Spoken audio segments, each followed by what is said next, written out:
Okay, good evening, everybody. On a Monday morning in May 1845, two ships, the Erebus and the Terror, set sail from Greenhithe, England, to chart a northwest passage to India and China. They departed with 134 crew members, commanded by Sir John Franklin, age 59, a decorated explorer famous for his previous journeys to the north. 3 years after setting out, Franklin and his 129 men, five of whom had been discharged and sent back home within 3 months, were missing. The British public and Franklin's wife, Lady Jane, held out hope that they were still alive, and the Admiralty dispatched its first search parties along the largely uncharted route that Franklin had followed. In 1850, three graves, two dated January and one April 1846, were discovered by American and British searchers on Beechy Island, an uninhabited speck less than 2 square miles in northeasternmost Canada. In the years since, the mystery of what happened to those men has inspired countless writers and artists. Wilkie Collins, Jules Verne, Mark Twain, and Margaret Atwood all wrote fiction based on the Franklin expedition.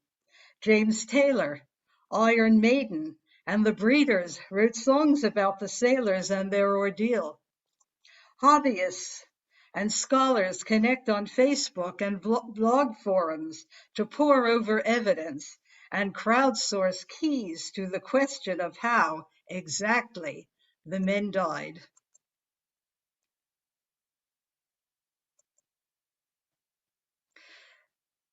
Our first member of the cast of characters is, of course, Sir John Franklin himself.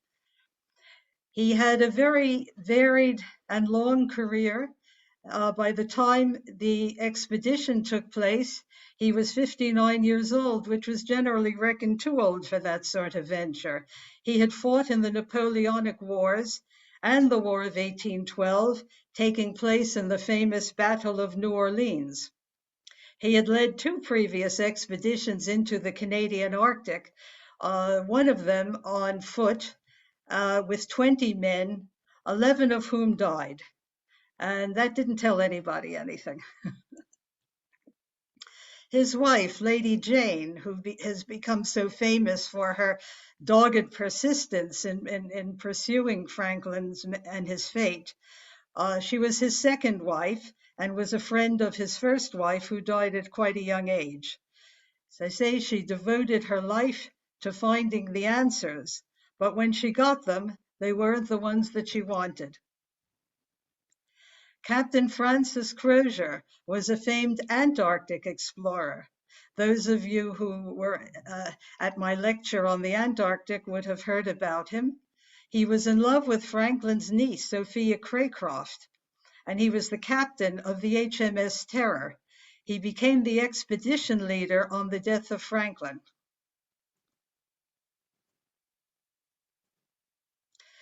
We have Captain James Fitzjames. He was the captain of the Erebus and was responsible for the magnetic research and recruitment of the crew. He had a very long military career. He had survived the First Opium War and the Egyptian-Ottoman War and had been taken prisoner, only to die in the Arctic in peacetime. Sir John Barrow is the second secretary to the Admiralty. He believed that Arctic exploration was the rightful province of the British Navy, and he was responsible for dictating the terms of Franklin's brief, which were very rigid. Now, this gentleman lived long enough to be in the photographic era, so we have this very nice photo of him. We were talking about him last week, Sir Francis McClintock, known as the Arctic Fox.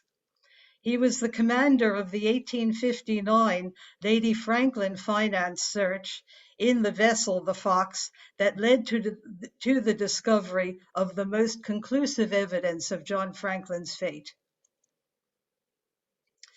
Now we have Sir John Ross. He led several earlier expeditions in search of the Northwest Passage and discovered the magnetic North Pole.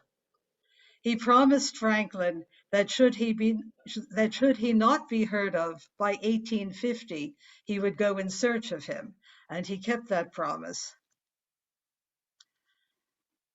His nephew, James Clark Ross, also mounted a recovery expedition, and he followed the exact same route that Franklin had been ordered to take by the Admiralty, and he very nearly met the same fate. Captain William Penny was a Scottish shipmaster, whaler, and Arctic explorer. His offer of assistance to the British Admiralty in planning the Franklin expedition was refused. In fact, there were two, as we will see, there were two classes of person that the Admiralty did not wish to pay any attention to.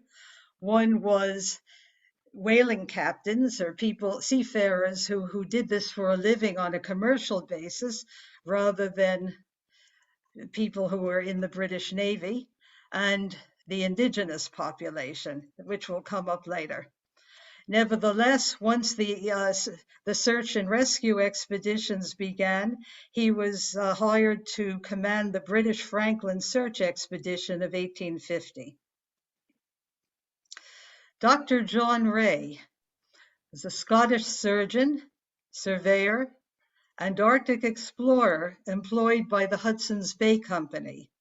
Now, the Hudson's Bay Company, as some of you may have heard of it, it was one of those commercial entities like the East India Company, a private commercial enterprise that took on quasi-governmental functions in uncharted territory and had quite a lot of power and significance.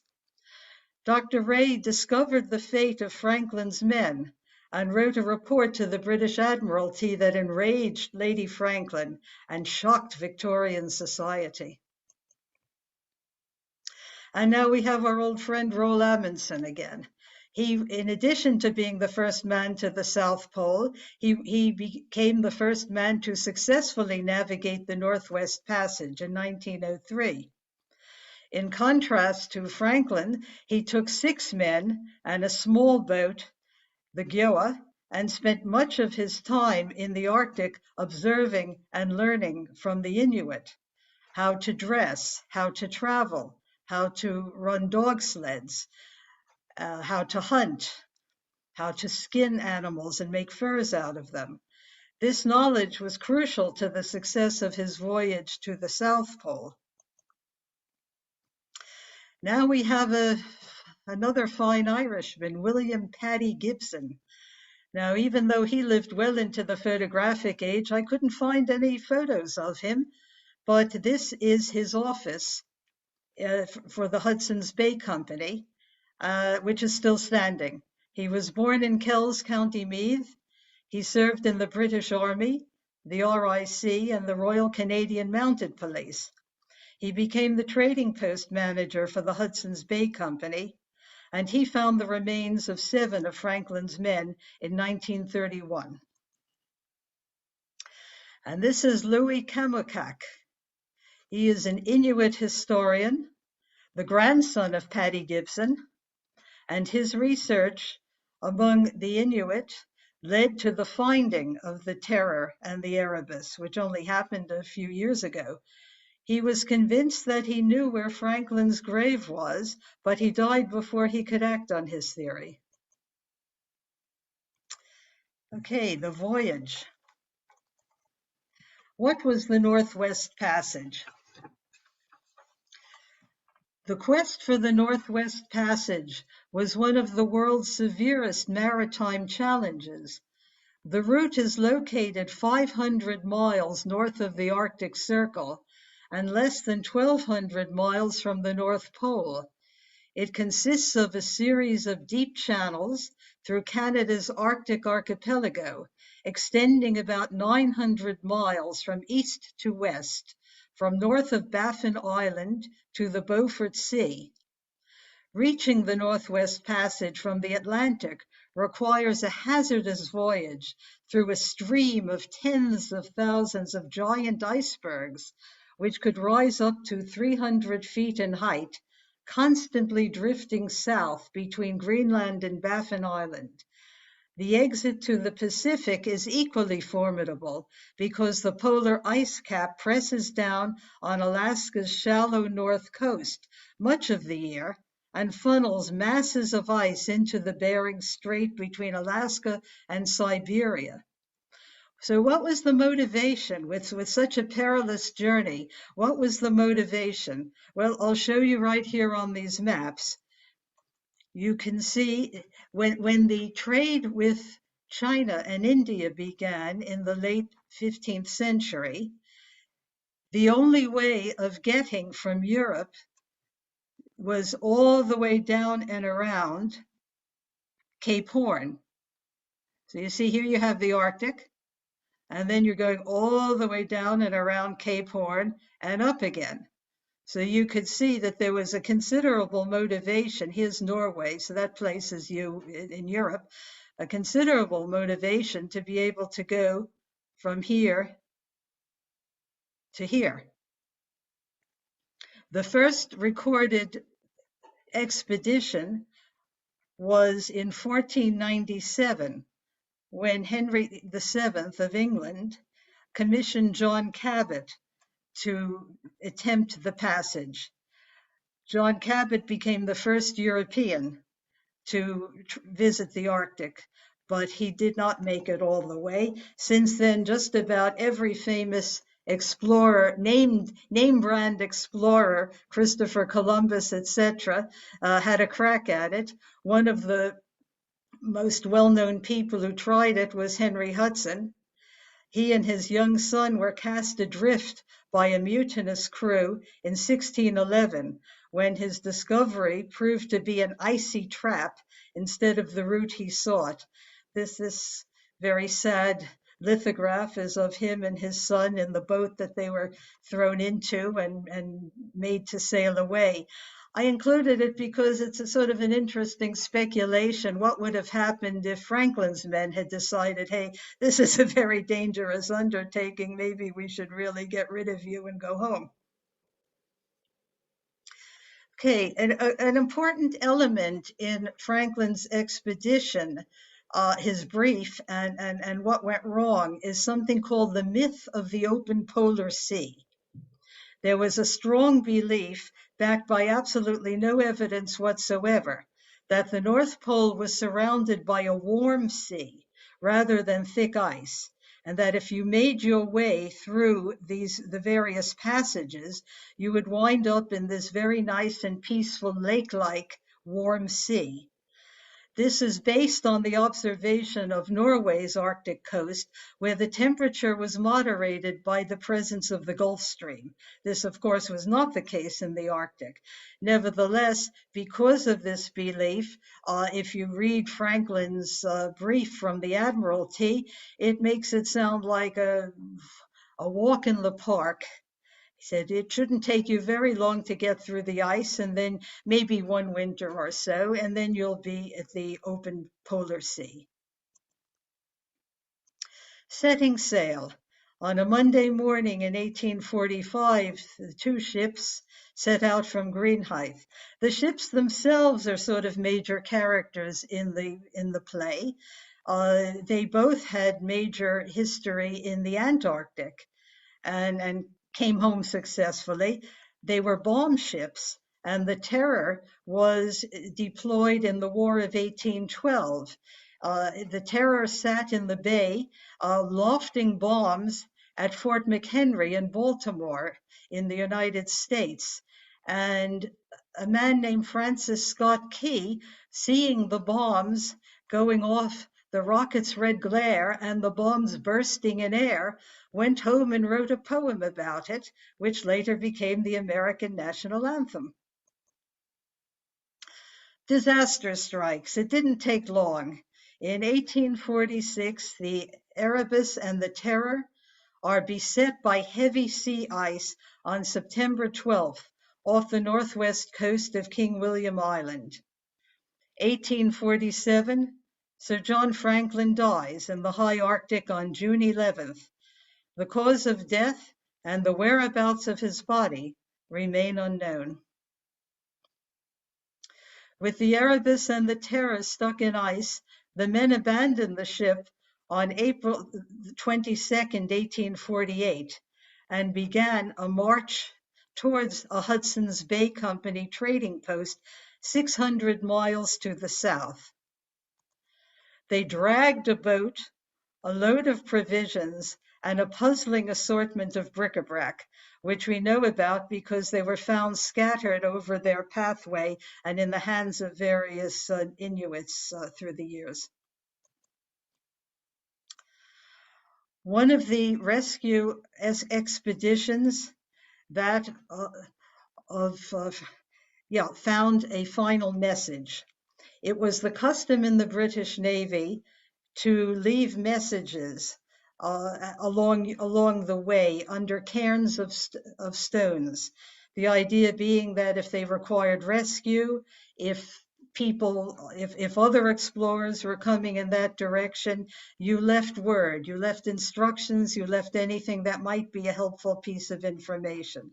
So you could see this message has typescript, and it has something that's dated 28th May 1847 that says all is well.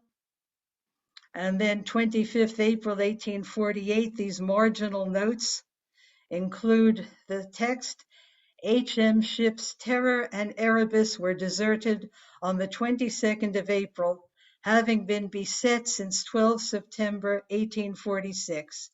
Sir John Franklin died on the 11th of June 1847. So the largest part of the story is the search. 90 different expeditions through the years were right up until 1967 were mounted. I can't begin to go into all of them because some of them were so complex that they have had whole books and movies devoted to them in and of themselves. So I'm going to give you a brief summary of some of the crucial ones. The first search was in 1850.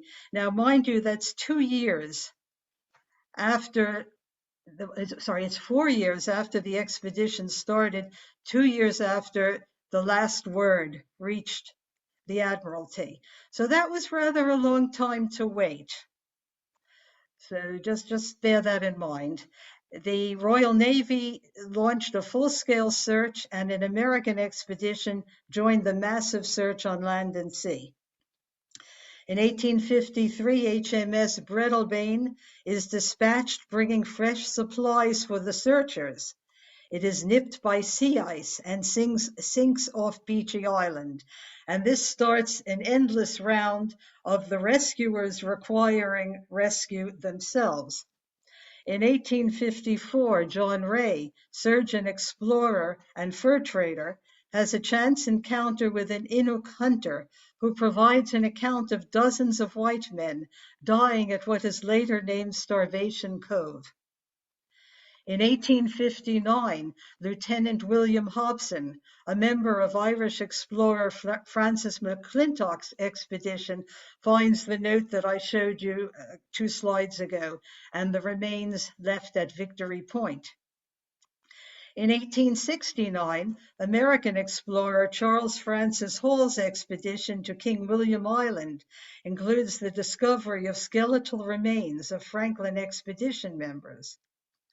And in 1966, Louis Kemukac hears stories from his great-grandmother that sets him on a lifelong search for Sir John Franklin's grave. His research among the Inuit led to the discovery of the Erebus in 2014 and the Terror in 2016. Now, here is a point that I think needs to be made, and it's not brought up in most discussions of the Franklin expedition. As you may know, all of these expeditions, whether they were in the Antarctic or the Arctic, were also for the point of charting, making charts and maps. And it was the practice to name everything that you saw after either a benefactor of your journey or some well-known explorer, out of respect for some famous explorer, someone in your own expedition, someone, a predecessor of yours that you respected. So you can see here's Hudson Bay, named after Henry Hudson. Here's Chesterfield Inlet, Churchill River, Nelson River. Now, the effect of this was to make these areas completely unknowable, because we're talking about a great big expanse of ice and snow with no landmarks. The Inuit place names, on the other hand, which were replaced, describe physical or cultural features in the landscape. Across the territory, examples and variations include, and I'm not going to try and pronounce these, words for Big Island and Big Lake, as well as names which describe fishing lakes and rivers and tidal pools, for example, where the char go to digest their food, where the walrus hauls oats, where spring camping areas where we go seal hunting, caribou hunting areas, hazardous areas where there are rough currents, as well as a multitude of other illustrative names. So picture it, you have these fellows traipsing across the Arctic, changing the names of everything, and then they go round to the Inuit and say, okay, have you seen these blokes? And the Inuit have no idea what these new place names are, and they mean absolutely nothing to them. So in a way, the searchers sabotaged their own efforts when this happened. Okay, one expedition that has had many books and even a movie made about it is the Resolute, the HMS Resolute. I'm bringing it up for a reason that you'll see. It is one of 7 Royal Navy ships dispatched to find Franklin and his men between 1850 and 1854. And it's the expedition that found traces of Franklin's first winter camp on Beechy Island.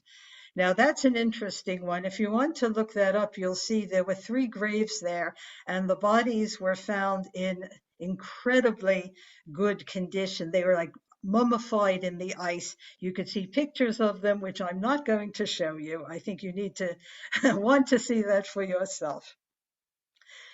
The ship, in the course of its activities in 1853, rescued Captain McClure and the crew of the HMS Investigator, which had been frozen in the ice since 1850. That was one of the ships sent to find Franklin. They needed rescue themselves. The Resolute became trapped in the ice in 1854. The men abandoned ship and were taken on board 2 of the other searching vessels, being lucky enough that they were nearby. On the 10th of September, 1855, the Resolute was found adrift by the American whaling ship, the George Henry, which was captained by James Beddington of Groton, Connecticut, in an ice floe off of Baffin Island. She had traveled 1,200 miles unmanned. This is significant because many people believe that the Terror and the Erebus did the same thing. They traveled quite a distance once the men had abandoned it, and there's a school of thought that believes that if the men had only stayed on it, they would have ended up safe and well. It's only speculation, but 1,200 miles of unmanned ship, and it was found in perfect condition. So it's worth noting. Now, here's something else about the HMS Resolute. It was repaired and returned to England as a goodwill gesture by the United States government. Queen Victoria sponsored a competition to design a desk which could be sent to the American president in gratitude. And this desk resides in the Oval Office of the White House to this day. And here's the famous photograph of John F. Kennedy and his little son peeking out from underneath it. That's the desk that was made out of the Resolute. Okay, our next act has to do with the findings, what people actually discovered. Dr. John Ray and the Inuit. I love this picture of John Ray. You could see he's in proper Arctic gear, furs and muckluck boots, but he's wearing his tam o' shanter as a proper Scotsman. In addition to being a surgeon, he was the medical officer with the Hudson's Bay Company. He was well accustomed to Arctic conditions, having learned from the Inuit and the Cree, and he had come to know and respect the indigenous population, which makes him unique in all of these realms of Arctic explorers except for Amundsen. Between 1847 and 1854, John Ray led 4 overland search expeditions, each consisting of a small party of hardened and hand-picked Hudson's Bay men. In April 1854, after 7 years of searching, in which he had traveled over 10,000 miles by foot and snowshoe, dog sled, or small boat, Ray found the answer to the fate of Franklin. At Cape Pelly on the Boothia Peninsula, an Inuit hunter wearing a gold naval hatband told Ray the story.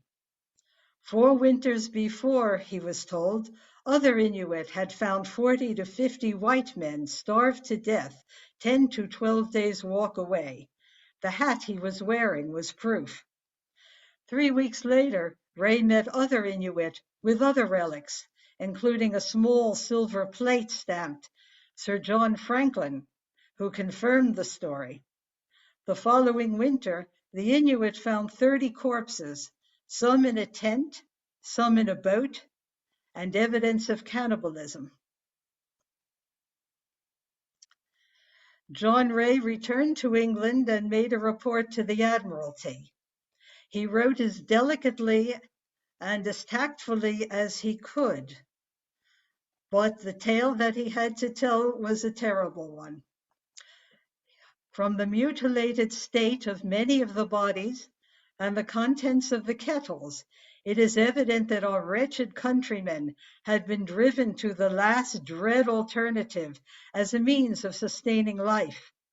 A few of the unfortunate men must have survived until the arrival of the wildfowl, say until the end of May, as shots were heard and fresh bones and feathers of geese were noted near the scene of the sad event.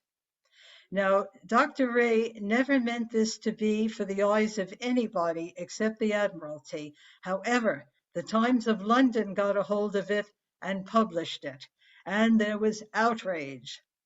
Among the most vocal was Charles Dickens, who dismissed the Inuit testimony as the wild tales of a herd of savages. And he said no British sailor would or could, in any extremity of hunger, alleviate the pains of starvation by this horrible means. Lady Franklin, who had offered a £20,000 reward, which is an enormous sum of money for those days, vigorously lobbied the Admiralty not to give John Ray the reward money. And when she did not succeed, she worked to sully Ray's reputation, which she succeeded in doing, and it's only in the last number of years that people have taken up his cause, and he is getting the recognition and honor that he very richly deserves. Now, here's something quite nice. It's not in the direct line of my talk, but there's so little about this that's kind of nice. I thought I would include this. Tagak Curley, the Inuit leader known as the Nelson Mandela of the North, a few years ago entertained Gerald Dickens, who is the great-great-grandson of Charles Dickens, and Gerald apologized to him for the vicious lie with which the Inuit people have been smeared for more than 150 years. This particular lie was that it was the Inuits who killed Franklin and his men, which Dickens had gone on to say in his article refuting John Ray's testimony. Okay. The indictment of the expedition and its planning, its execution is this. The tragedy of the Franklin expedition is the utter helplessness of the men after they had been trapped in the ice, and the inability of the search and rescue parties to find and help them. The desperate survivors had long resorted to cannibalism and died before any party reached them. After having wintered for 1.5 years, the scurvy-weakened expedition went south and suffered an icy death in their obviously futile and hopeless attempt to move 1,000 miles pulling heavy sledges that had been packed with boats and equipment, but only barely enough food to cover about 2/5 of the journey. In other words, they hadn't been briefed or taught anything about survival in the North. And that's what happened to them. Okay, so they all died, right? Well, legend has it that a man matching Francis Crozier's description died on Marble Island on the northwest side of Hudson's Bay. In 1937, a priest met a very elderly Inuit man who appeared to be European. The man told him a story that his father, as well as another white man, had actually come from a big ship that was wrecked in the ice. Those 2 white men had lived with the Inuits and died with them at Baker Lake. So there's a possibility that Crozier did survive and spent the rest of his days there, where he may have had descendants. Recent developments, and some of them are very recent indeed.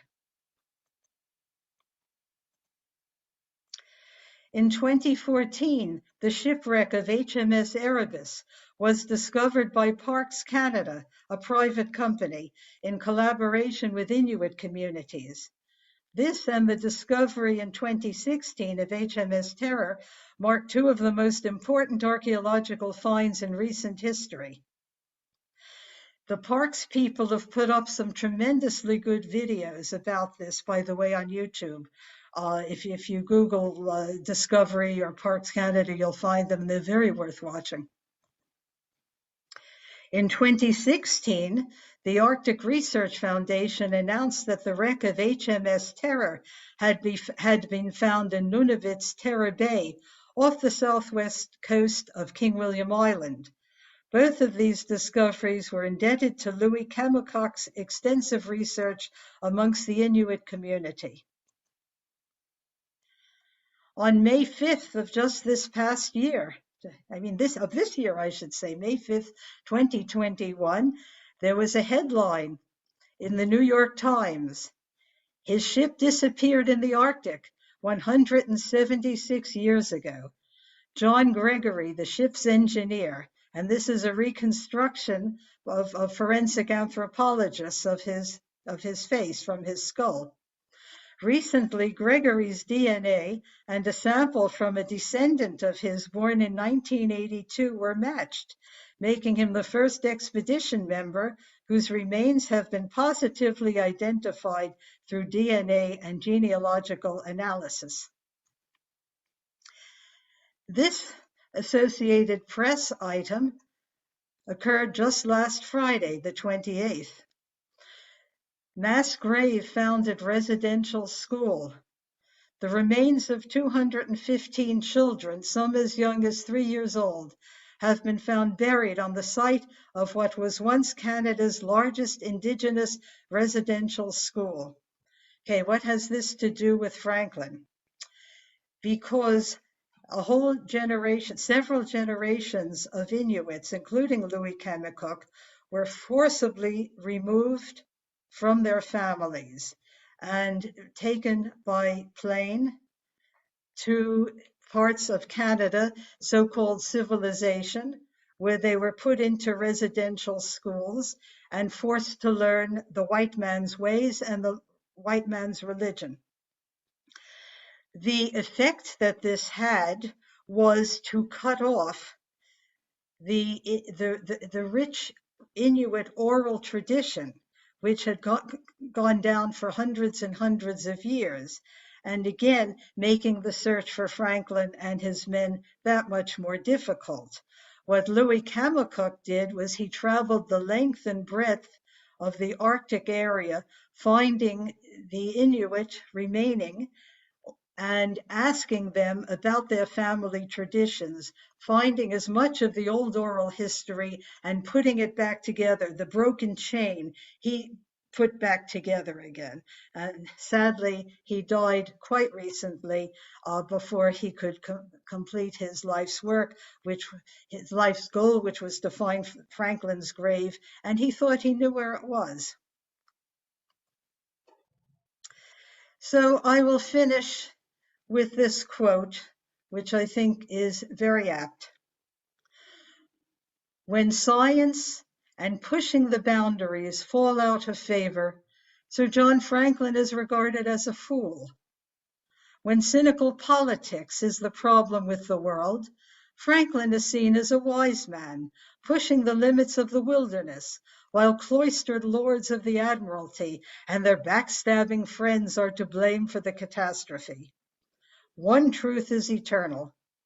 Royal Navy prejudice toward indigenous people helped doom the Franklin expedition, and the arrogant disregard for Inuit knowledge prolonged efforts to find out what happened to Sir John Franklin and the men he led to their deaths.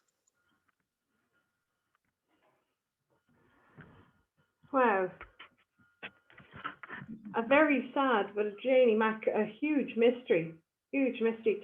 Can I ask people to unmute themselves for a moment just to show your appreciation? Thank you. Fantastic, fantastic, Beverly. Such an amount of research in that too. It was only a tiny fraction of what there is to find out. I tried to confine myself to those things that I thought would be new to people, but there's huge quantities of material that I didn't go into. You could probably spend a lifetime investigating it. Wow. For you now, from all of the different elements of that, which for you is the piece that jumps out as the most pertinent or poignant? The Inuit. The Inuit. I'm not one of those people who goes around saying, oh, yes, everybody's been mean to the Indians or this one or that one. So I was absolutely, and maybe I should be, but I was absolutely floored by what I learned about the treatment of the Inuit by the Canadian government, which continues to the present day, by the way. I won't go into too many details, but in addition to taking away the children, they rousted the villagers from their homes and relocated them to their own chosen locations, the government's chosen locations, and made them live in houses that were entirely unsuited for the purpose. They weren't warm, they weren't dry, and the government sold it to them for $100 a house. Now, we're talking about a community that doesn't have cash. $100 was a spectacular sum of money to live in a place that was completely unsuited for its purpose. So I kept finding out things like this. Even as recently in 1967, the Canadian government sent the army in to find Franklin's grave. But part of their brief was, do not talk to the Inuits. So that, I would say that that's really it. That because it's almost in none of the books. Even the up-to-date books that are, more modern in their outlook. Even most of them don't include this. So I guess that's what really got to me to a very large extent. But there was one thing, let me say something positive. I got to like Franklin a lot better than I ever did once I started researching him. Among other things, I found out that he packed on board educational materials so that he could teach the men to read, because most of the sailors of that era would have been illiterate. So it was his plan while they were away and wintering in the Arctic to teach them to read. And I thought that was a really lovely thing. Mm, mm.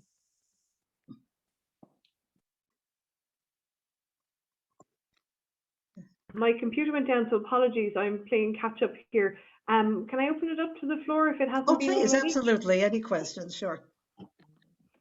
Hi, Beverly. Hi, I'd, Carol. I'd known bits and pieces of the story just recently, but to have it presented in such a comprehensive manner was really wonderful. Thank you so much. Thank you, Carol. I'm really curious as to how these notes that the various captains and crew left behind survived. You said they were put under a They were stoves. They were under a stone cairn. It's the same sort of thing. If you remember my talk about the Antarctic, it was exactly the same thing that was marking Scott's grave, a cairn of stones. Actually, Okay. that's another factor I'll just quick mention. The Inuits did not bury people. If somebody died, they just left them out in the elements to be consumed, to go back to the elements, to be eaten by animals. So they did not know what a grave was. So that's another thing that became a lack of communication between them and the Europeans. They said, "Hey guys, have you seen any graves?" They didn't know what a grave was. Yeah. They had enough respect to leave these cairns, the stones alone. No, actually, they didn't. I wish I could say that's the case. They didn't. They were actually afraid of them. At a certain point, they viewed the men who came stumbling off of that ship. By the time they got to where there were people, they were in such a condition that the Inuit, without, I think, being too criticized, thought they were evil spirits. Mm-hmm. Oh no, I'm not So surprised. they really didn't want to go near anything to do with them. Yeah. Yeah. To have that paperwork survive, it's just amazing. Yes, yes, that's true. Yeah. Thank you. Catherine Stafford has her hand up. Yes, Catherine. Yeah. You have to unmute yourself, Catherine. Yeah.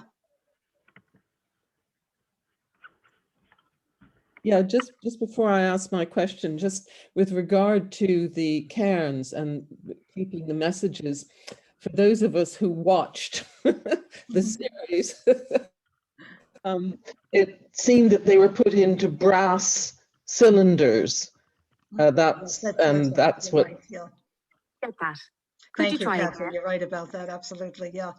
Do you have a question as well? Sorry, I can't hear you, Beverly. Oh. Do you have a question? Do you have a question as well? Yeah. No, I was just, but the wretched person who talks to you from your computer was talking to me. That's why I couldn't hear you. Yes. No, I just wondered. I love the way you focused on the whole issue with the Inuit. I mean, I think that's fascinating and splendid. Thank you so much. But in the preparation for the expedition, I mean, you made it very clear that the hidebound nature of the Navy and politics itself would have played a large part. And very much so.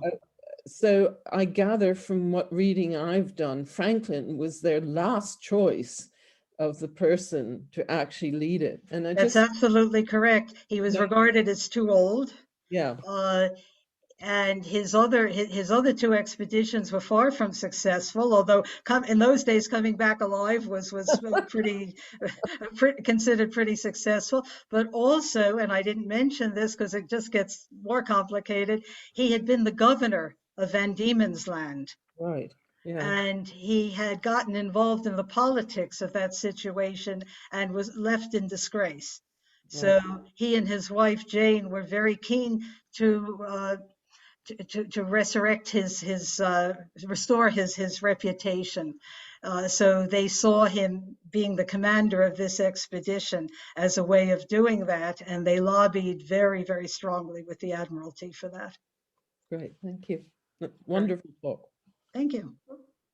Could I just share something with Beverly? Yeah. First of all, thanks so much. It's such an interesting story, the whole Franklin expedition. But a sad twist of fate, you probably know, is that they thought that King William Land was part of the peninsula. And so they went around to overwinter on the northwestern tip, and they would have been exposed to the worst of the Arctic blizzards. Had they gone east, they would have been following the right route, and they would have had shelter, and all the caribou and probably seals, they would have had, they probably would have survived. Yeah, possibly. yeah. Oh, there's nothing that didn't go wrong. There's nothing that could have gone wrong that didn't go wrong. And another aspect of the situation is they didn't ask the Inuit for help. They traded with them. They tried to buy food off of them. They were like scavengers, whereas if they had been smart and if they hadn't been so inculcated in the views of I've often wondered about they that, would have Beverly. asked they would have asked the Inuit, how do we hunt? Teach us how to hunt. Instead, they went up to people who were living at the very edge of subsistence themselves and tried to trade for food. They said, here's a golden dagger, and here's a candlestick, and here's a plate. Can you give us some food for that? Which of course was meaningless and worthless. Yeah. Mm-hmm. Yeah, that was the one thing that used to fascinate me about the story, that they could have traded, look after just one officer to tell the tale. I don't buy the bit about Crozier, because I think he would have left some written records if he had managed to make it out. I think they all perished, but it's always fascinating. I'm not disagreeing with you, Sean, but he was also a bit bitter. He some people, he was bitter on a few different scores. One, he felt he should have been the expedition leader, and it was thought even at the time that he wasn't, because he was Irish. Also, he wanted to marry Franklin's niece, Sophia, and she turned him down. But again, Crozier was of the belief that she turned him down because Franklin persuaded her to do so. Then as well, the letters, the few letters that made it home from the expedition were all of them in praise of Franklin and his leadership, except for Crozier's, that said, this guy doesn't know what he's doing. And of course, that was brought out very strongly in the series The Terror, although it was exaggerated, but it was true. So I would say, as I say, I'm not disagreeing with you, but I would say of all the people on that expedition, Crozier is one who might have felt he would want to have cut all ties with Britain. Okay, it's very interesting, Beverly. Yeah, I hadn't thought of that. Yeah. Thanks. Just in terms of, there's a couple of comments about the Catholic school with the Inuit children. So about the picture of the young girls, Maria was saying, with the nun and Candace, why did they all die so young? You mentioned about graves being found. It's their equivalent. It turns out it's their equivalent to the mother and baby homes. Yeah, and that's in fact what Jean is saying here. It's starvation. Yeah, I saw that pop up. It is. They were treated dreadfully. They weren't given a lot of food. They were treated harshly. They were punished for all sorts of infractions that they hadn't the tiniest idea of what they were, because they came from such a different civilization. They didn't speak. They were required to speak English, just at the drop of a hat. But they didn't know English. They're just every imaginable thing was stacked against them. Yeah. And if you ever saw the film Rabbit Proof Fence about Australia and the Aboriginal children, same thing. It seemed to be a cultural indoctrination of children. Yeah, you know. yeah. Except it wasn't as cold. Yeah, true, true. So Erica has asked, is it true that some men poison themselves eating from Ah, cans? yes, the famous lead poisoning theory. Yeah, no, I am not, sorry, Eric, I'm not being disrespectful. That has been thought about for a long time. As I read in one book, there isn't a single death of a man, cat, or monkey that hasn't been scrutinized to the nth degree uh, with regard to the Franklin expedition. It's no longer really thought that lead poisoning was the cause. They found the Beechy Island, the lead poisoning theory comes from the 3 corpses they found on Beechy Island. And they were found to have high levels of lead. They were also found to have tuberculosis and lesions on their lungs. But in those days, levels of lead were very high anyway. The normal level of lead in your average European was way higher than what you would find now. Also, tuberculosis was rife. It wasn't even necessarily that killed them. I'd say it's probably just the debilitating conditions, the poor food. By the way, tinned food could have killed them simply because tinned food has no vitamin C in it. So therefore, it isn't a preventative of scurvy. Scurvy killed more seafarers through the ages than any other causes combined. Oh, goodness me. Yeah. Can I jot in and ask a question myself? Please. You mentioned at the start of the presentation about it was almost 2 years before the expedition sent out a search party. Any reason for that? Was it big? Yes, this was, they had more or less written him off from the get-go, quite honestly. And once again, it was Lady Jane who lobbied, and so did Sir John Ross. He wanted to go in search. John Ross was ready to jump into his ship and go off straight away. He didn't have the money. So he went to the Admiralty to get funding, and it took the Admiralty 2 years to come up with any, at which point they tried to compensate by sending out ship after ship after ship, which, as you could see, was too much too late. Yes, and you can imagine back in London how frustrating to know that they were out there, the families of not just Franklin but his expedition colleagues. Oh yeah, yeah. Okay, thank you. I see here some comments with regard to limes. They did. They had lime juice, but it did run out. But the basic foodstuffs that they were provisioned with, it was something that they were very proud of. It was bragged about because tinned food in tins was a very new thing. So it was sort of like having, the ultimate in modern convenience, that they had all of these tins. Now, it wasn't well tinned. It turned out after the fact that the factory who had been given the contract weren't given a whole heck of a lot of time to do it in. And they didn't do a great job. Certainly, the poor condition of them could easily have led to the weakness at any rate. I don't think it was what killed them, but it led to their weakness for sure. Okay, all right, thank you. And it's a reference to the nickname Limeys, which I never knew the origin of. That's right. I never knew the origin of.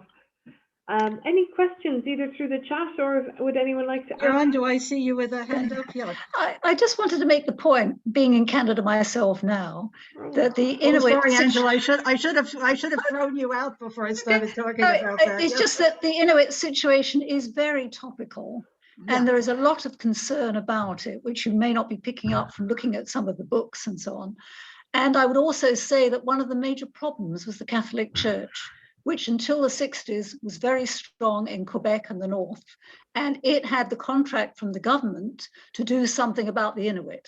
And so the children who went into these schools were looked after, as you saw in that picture, by Catholic nuns. Sounds familiar, folks? Yeah. It just is beyond belief, the sort of treatment. It would be beyond belief, except in Ireland we had the identical situation. So Yeah, this is very familiar to us, sadly. Kieran, sorry, you've been waiting very patiently. I'm just after watching the TV show. That's what first introduced me to this, and that was a fantastic presentation, by the way. Thank you. Thank you. Crozier, could you tell me a little bit more about him? Sure. He was from Derry. He made his name as an explorer in the Antarctic. He had traveled with some of the famous expeditions down in that direction. I kind of let a lot of the stuff that had been rolling around in my brain about the Antarctic. I let it loose for this presentation, but he's quite an interesting man. He did feature in my talk on that, and to say what I was saying before about him. Going to the Arctic with Franklin rather reluctantly, or thinking he should have been the commander. So I say he did become the commander once Franklin died, and it was his judgment. And who can say, you're in such desperately bad conditions, who can say, okay, he made a mistake to leave the ships. Many people do think that. You're there, right? We're not there. He was there, but as Sean pointed out, even leaving the ship, they took a wrong turn and went in a way that was absolutely guaranteed to debilitate and kill them. Yeah. Didn't you say, Beverly, that one of the ships had been stuck since 1846 for a couple of years before they left the ship? They both were. Yes, so I mean, it's not stuck. as if they'd abandoned the ship in 6 months. No, oh no. But the thing is, it was a known fact that the ice could break up and release these ships. Yes. That would then go sailing off by themselves, which is what happened with the Resolute. And in fact, that's what Shackleton in the Antarctic was expecting would happen with the Endurance, and it didn't. That's the problem with ice. It's very capricious. Sometimes it will let you go, and a lot of the time it won't. Yes, exactly. So you can understand it was a situation of, do we wait here and maybe we'll be here in 4 years? As I say, it's one of those things that could have played out better if it could have, but if they'd have had some luck. Yeah, who knows? Yeah. Any more questions? Yeah, I just have one more. Sorry, I couldn't unmute myself. Beverly, I'm wondering why all the rescue expeditions, was it because of the reward that was offered, and also maybe that one of these expeditions would find the Northwest Passage? It seems they seem to be obsessed with this. Yes, it is, and I'll tell you something. Having been married to a sailor myself for 20 years, I can tell you that these guys go off and do nutty things without any particular reason that you and I would understand. You want to go off somewhere and freeze to death and get killed? Sure, let me at it. Where's my ship? I don't think you can discount that. By the way, I'm going to. This is Sea Dog.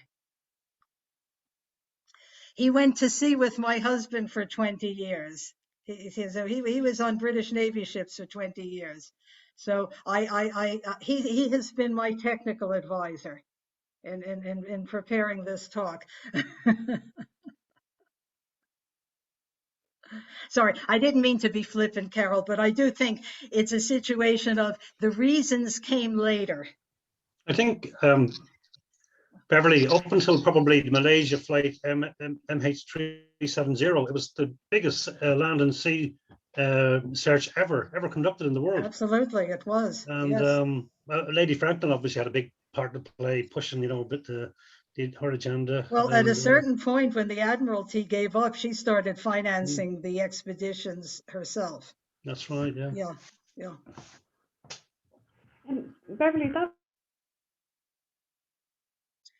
Sorry, Chris, you're frozen. Oh, sorry. No, Can you hear you're me? back. You're back. Yeah. My internet is not great tonight. That elderly man that the priest met, Yes.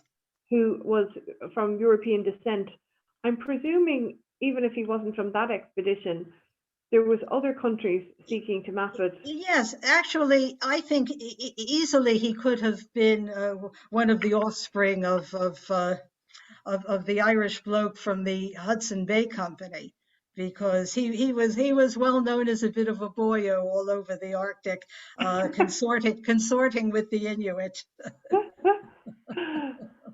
I think it's very possible that it was his progeny that was involved. Or a whale, Yeah. or as Sean points out, a whaler's son, absolutely. The French also. The French lived in those regions on very different terms to the British. They would burrow in and go native. They didn't have the same fastidiousness about consorting with the natives that the British did. So it could easily have been a French trapper or someone like that. Yeah, well, they were there in the 17th century, the voyageurs, so they had a much longer track record. And actually, Angela, when did the French move out of Canada? Because you were saying about, the Catholic Church being strong in Quebec to the 60s. I'm embarrassed to say I don't know when it became less, when the French stepped away.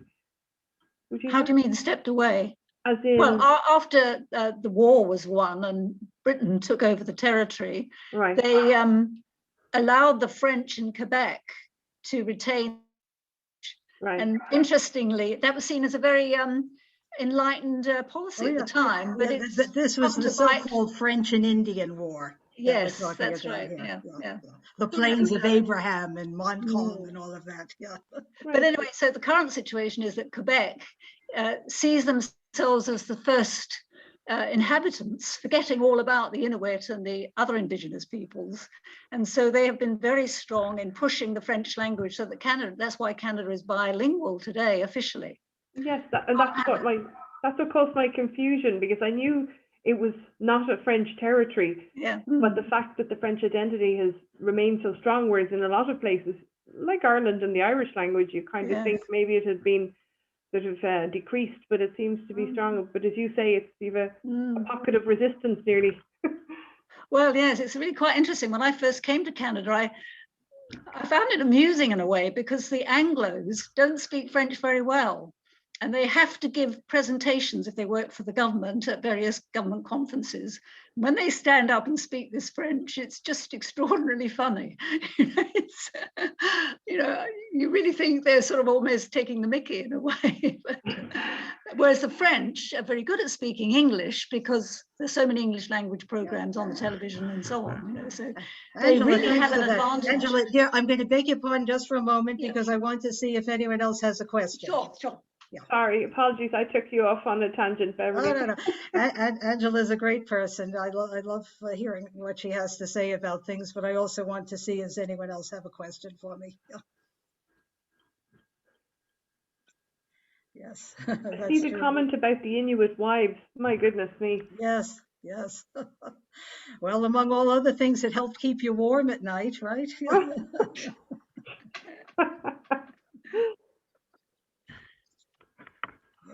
As I said, there are some awfully good books on YouTube. There are some really good videos at the moment. As I say, if you look at Park Expedition, you can see all about the expeditions. It's a whole field that I had never even heard of before, underwater archaeology. Wow. Yeah. Absolutely. Yeah. And then there's an awful lot that you could just watch anytime you want to for free about it. Yeah. We had an interesting talk in the spring on the underwater archaeology of Dublin Port. Oh, yes, exactly. There's an awful lot. You even look up Alexandra Basin.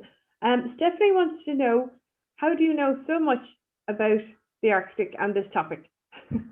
Oh, just reading, just being nerdy, just reading a lot. It was one of those things where one book led to another, one thing led to another. Actually, it started out when I was researching the Antarctic for the talk that I gave to the group, and seeing names that I recognized from the little I knew at the time about the Arctic. So I've since, for the past 6 months, really been reading everything I could get my hands on. There's one book in particular that I would recommend very highly that gives a very good overview and it's the only book that really gives the Inuit situation in great detail. And because I'm talking now, I can't remember it, so I will, look up my Kindle and tell you the name. Library. Oh. It's not Fatal Passage by Ken McCougan, is it, Beverly? That's a No, great that's book. very, very good. Okay, sorry, I'm going to have to go get something because I really do want to tell you about it. Would anyone else like to share anything or any comments? Sean, it sounds like you've done quite a bit of reading on this. I love this whole epoch, this whole period from John Barrow that Beverly mentioned, and sending ships off up in that direction. But Fatal Passage, if people like a good book, Fatal Passage by Ken McCougan, you get it from Book Depository. It's about Dr. John Ray, and Yeah. he's one of those unsung heroes. Absolutely remarkable. Absolutely, yeah. It's a great book to read if you want to follow more about this. And the other one, Beverly's mentioned a few times, for those that have Netflix, if you have the stomach, watch The Terror. It's on the RT player as well. It's absolutely brilliant. Yeah, it is. Is it? Okay, Yeah, sorry, let me just tell you, here's the very book. good. Here's the book that I'm talking about, Sean. You might know it yourself. Ice Ghosts by Paul Watson. Wow, that's the title. The Epic Hunt for the Lost Franklin Expedition. So I say, if you only want to read one book, it's a good one because it really does give it the whole overview, but with a very modern viewpoint, and tells you quite a lot about the Inuit and their relationship to the Beverly, situation. what's the name of the author again, please? I beg your pardon? The author? Oh, the author is Paul Watson. Watson. He's a Pulitzer Prize-winning Canadian photojournalist. Okay, thank you. Yes. And can I also ask you, what's your opinion on The Terror? I watched the first 2 episodes and then decided that I didn't want to be unduly influenced in my preparation for this talk. I thought it was very good. And Okay. one of the things about it that I read is that they used native actors. Good. One of the very few things, mainstream professional productions that has done so. I plan to finish watching it now that I can let it fill my head with images and ideas. Yeah. You see, Michael Palin has also written a book on the whole scenario. If you wanted another approach. I took a look at it and didn't think much of it, truth to tell, but other people More may feel entertainment differently. than fact, Beverly. Yeah, I think my problems with Michael Palin and his travel logs, whether they're on TV or written, is that to me, they're all about Michael Palin. And he's standing in front of some backdrop, which is this place or that place or the other place. But ultimately, they're about Michael Palin. Oh, no, actually met him once. No, he's nice, Beverly. I'm just saying my opinion. I'm not saying everybody loves him to pieces. Yeah, no, I think he's genuine. Yeah. Beverly, I have to go. So I just want to say what a terrific presentation it was. Well, thank you very much, Angela. for I'll see you Friday, probably. Yes, right? yes. Yeah, see you Friday. Thank you. Bye-bye. Bye. See you, Angela. Thanks for joining us. Thank you. Beverly, a quick question for you, if I may. You showed the reconstruction, the facial reconstruction of the ship's engineer. Yeah. Based on the skull. So without being too gruesome, did they gather up what they found and brought it back to Britain, or? Yes. Yeah, a lot of the remains have been brought back to Britain. There've been there's been a reasonable quantity of skeletal remains found through the years, and most of it's been brought back. This for burial or analysis in museums, or? I don't know. I guess the truth of the matter is I don't know, or maybe I did. Maybe I saw it somewhere and don't. I think because things were found at a lot of different at a lot of different times, you see. There Yeah. was some that were found like right away, like the one, and then some that were found 10 years later, and then some that were found 100 years later. So different things have been done with different finds. Yeah. Great, great. So any final questions before we wrap up for this evening? Well, I was just going to ask a rather silly question. I was fascinated by all that, Beverly, because I knew a lot Thank about you, Charles. Franklin when I was a child, because my first ever book that my daddy gave me was this one. Oh, wow. Oh, my heavens. Yeah.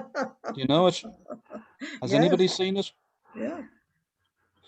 It's Wow. incidentally a cancelled copy from Clonmel Library in 1957. Do you owe the Fine. fines? Do you owe them fines from 1957, Charles? But as well as that, I mean, I always thought, you know, years later that it must have been a child's book, but in fact it's not. It's very well written on various expeditions, and chapter 2 is John Franklin's expedition, and chapter 3 is the search for Franklin, and then it goes on through various other Arctic and Antarctic. The search went on for ages longer than the expedition itself Oh did. yes. Yeah, yeah. As I found out when I was about 6 or 7 years old, all a long time ago. But you haven't seen that book, have you? It's called The Romance of Polar Exploration. Nobody heard of it? No. At this stage of the game, it's many years now that I have transferred my reading to Kindle. So the downside of that is you don't come upon things by serendipity the way you do with real books. Well, I understand what you're saying, but Yeah. they didn't have Kindle in 57.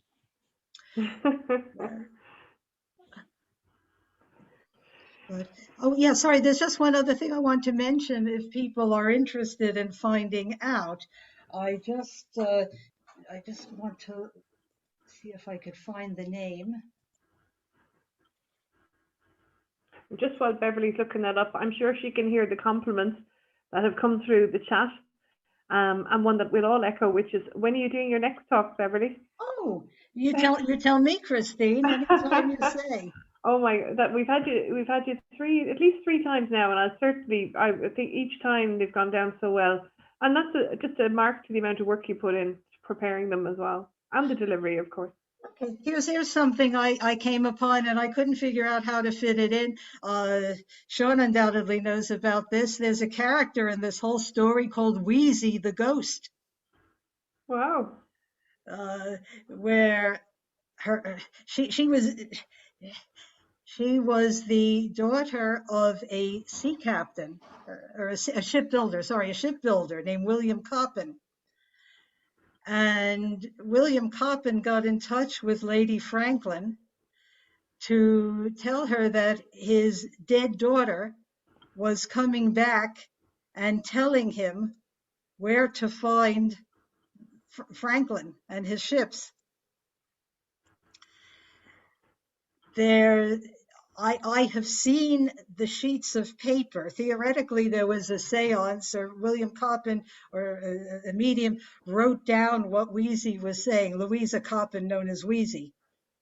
And I've seen a facsimile of the page written down in the seance. The notes can be interpreted in a whole lot of different ways, but if you interpret it in one way, it actually does locate the ships. So there's a heavy supernatural element to this whole story, which I really didn't get into. But if it's something of interest, the world's authority on it is an Irish historian named Dr. Shane McCorristine. And you can hear him talking about it again on YouTube. What I can do, I'll put up some of these references on the page in the chat about this event tomorrow. I'll put up some of these references. But he has written a book. Wait a sec. Here we go. The Spectral Arctic, a history of dreams and ghosts in polar exploration. Oh. Yeah. As I That's say, not an angle I expected. I didn't even touch that aspect of the thing because I couldn't, but it's worth looking at. Great, goodness me, there certainly has been a lot of angles to it. Okay, so I think we'll draw to a close. And again, you were busy hunting for that, so possibly didn't hear the compliments. 10 out of 10, 12 out of 10, Beverly. Thank you so much. Thank you very much. It's been a really, really interesting presentation, held everyone's attention, and have been able to deal so well with the questions. Thank you for your time putting into this. I'm glad we have it recorded. For those of us who want to watch it again and just take in the detail again, you know, the different search parties, etc. And thank you for being your own tech support. God love you. I did a really poor job of it. Not a bit, not a bit. And we will see everyone next week. And I say we're just confirming the speaker for next week, so I don't have one to announce at the moment. So, Christine, can I just ask Charles a question, please? Teresa, you've just muted yourself. Teresa, you've just muted yourself. Sorry, a question for Charles. Who was the author of that book that you mentioned? There isn't an author as such. It's just called The Romance of Polar Exploration. Now, Okay, thank you. I think, hold on a second, because there is a guy who gives a preface. His name is G, that's just G full stop, Firth, F-I-R-T-H. Thank you. Scott, S-C-O-T-T. G I don't know if Firth. there's any relation. Okay, thank you. Yeah, The any other Scott. relation to Scott, the other Scott? Wait a second, what's that? Actually, Yeah. I feel Yeah. very strongly that the Franklin expedition is sort of in a direct line to Scott, that Yeah. in the intervening 50 years, they learned nothing. You know, Scott went out and did exactly the same thing, really, except at the other end of the world. Goodness me. That must be a relation, Charles. It's too coincidental. Yeah, Exploration actually I must check it. I'm just, Great. I If don't know you if it's- find out anything, put it up in the chat on the meetup site and we can all take advantage of the research. Yeah, yeah. Okay. I think he'd mention it because he does a preface and he doesn't mention Scott. Oh, wait a second. He does. He mentions Captain Robert Scott, but he doesn't mention that he's related to him. Right.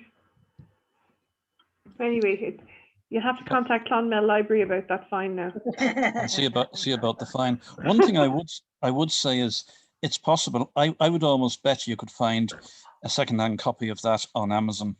Yes, yes. Because I think at the time it was probably very, very popular, I would imagine. And as I say, and going back to it more recently, I thought it was a child's book. It's not, which makes me even more surprised that I was reading it at that time. Very advanced altogether. Okay, so come here. I'm going to draw close, and it's been a really interesting meetup this evening, and I will see you next week. We're going to finish up 30th of June for the summer, and hopefully, and I know Mary Byrne is already looking into it, as are a couple other people have approached me of in-person meetups during the summer. Now that normality